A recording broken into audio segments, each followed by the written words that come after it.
আজি উৰুকা সমগ্ৰ অসমতে অব্যাহত আছে ভোগালীৰ ব্যাপক আনন্দ। আজি উৰুকা সমগ্ৰ অসমতে অব্যাহত আছে ভোগালীৰ ব্যাপক আনন্দ উল্লাস।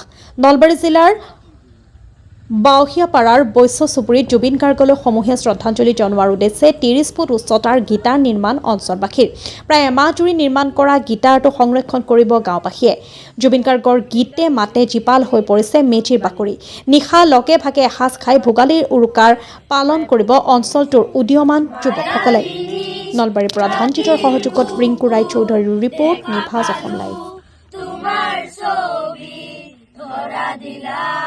গোপনে আহি হিয়াৰ গুণৰ তুমি যে মোৰ শুকান মনৰ নিয়ৰৰে চেঁচা টোপাল নামি অহা ৰ'দৰে ৰ'দ মোৰ দেহৰ প্ৰতি পুৱা ধুমুহাৰ হতে মোৰ বহু যুগৰে নাচোন এন্ধাৰো হসা মোৰ বহু দিনৰে আপোন নিজানৰ গান মোৰ শেষ হ'ব ভাবো।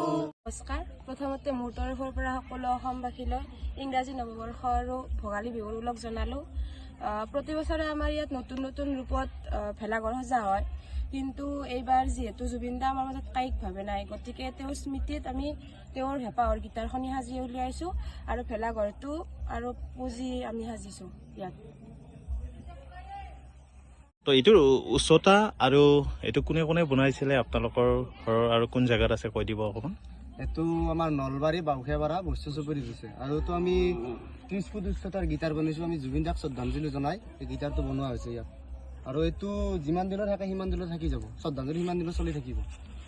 এইটোতো জ্বলাই দিয়া নাযায়? নাই, এইটো জ্বলাই দিয়া নহয়, থাকি যাব। এইটো আপোনাৰ পুৱা গধূলি সদায় শ্ৰদ্ধাঞ্জলি? পুৱা গধূলি সদায় শ্ৰদ্ধাঞ্জলি চলি আছে আৰু চলি থাকিব।